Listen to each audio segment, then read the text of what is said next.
Good morning and welcome to Love Every Moment, coming to you today from Glen, New Hampshire. Well, today's verse is Matthew 5:38 and also 39, and it says, "You have heard that it was said, an eye for an eye and a tooth for a tooth. But I say to you, do not resist an evil person, but whoever slaps you on your right cheek, turn the other to him also."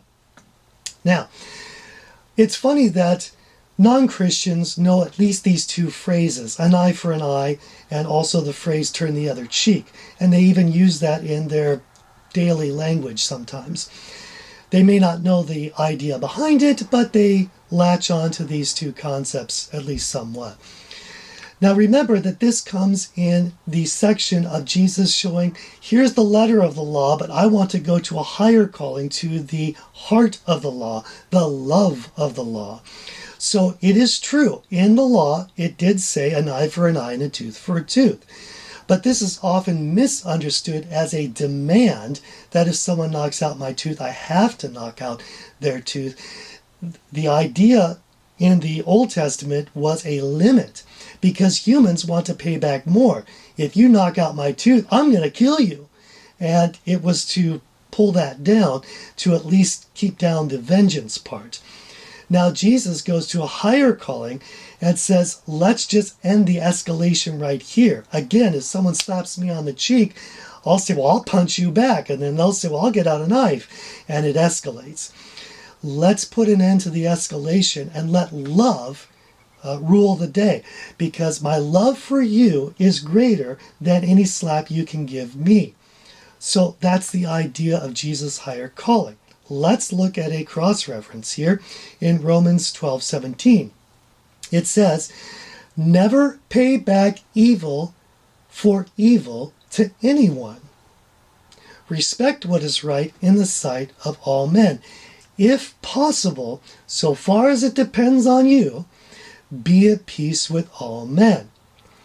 Never take your own vengeance, beloved, but leave room for the wrath of God. For it is written, vengeance is mine, I will repay, says the Lord.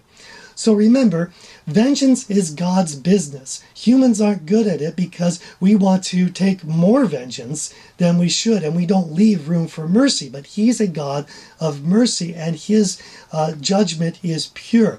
So we should leave vengeance to Him, and our business is to show His love coming through us. That's why we take the slap. But let's continue reading. It even says, if your enemy is hungry, feed him. And if he is thirsty, give him a drink. For in so doing, you will heap burning coals on his head. Do not be overcome by evil, but overcome evil with good. If we show love to someone who slaps us, that's going to overcome that evil. It's going to be greater. It again says, the love that God has given me for you is greater than any insulting slap you can give me.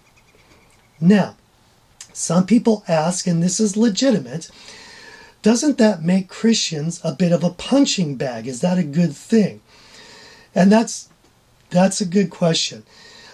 In my video a couple of weeks back, and I have the link up here, I suggested that if a wife is being abused by her husband, that she needs to get out and report him to the authorities.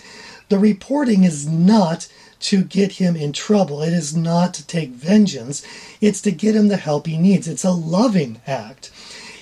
And so I would say, yes, it's like, should I give a drink to a drunk? It's not really good for them. It's not showing them love. And yes, if you continue to allow someone to abuse you, it is not good for them. It's going to take wisdom, but the loving act would be to work out what's best for them, and to have them stop being an abuser would be really the best for their good. Yes, it's going to take wisdom. I'm not sure what the path is going to be. It's probably going to be different in every situation, but I'll say this: love is the answer. Because we do all those actions by love. Because if we love every moment, we're going to love every moment.